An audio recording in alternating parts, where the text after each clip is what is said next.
Health insurance নিতে গিয়ে 90% লোকেরা এই ভুলটি করে।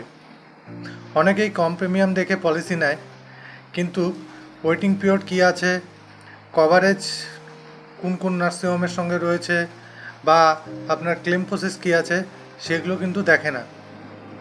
তাই কম প্রিমিয়াম মানেই কিন্তু ভালো পলিসি হবে, এটা কিন্তু কোনো মানে নেই। আপনাকে এর সঙ্গে সঙ্গে দেখতে হবে তার নেটওয়ার্ক হসপিটাল কী রয়েছে, তার ক্লেম রেশিও কী রয়েছে, এবং কী কী কভারেজ রয়েছে। কারণ এখানে একটা কিন্তু ওয়েটিং পিরিয়ডের বড় একটা ব্যাপার থাকে। তাই পলিসি নেওয়ার আগে অবশ্যই কম্পেয়ার করুন, এবং যদি আপনার পলিসি নেওয়ার কোনো প্ল্যানিং থাকে তাহলে অ্যাডভাইজারের সঙ্গে আগে এসব কথা বলে নিন।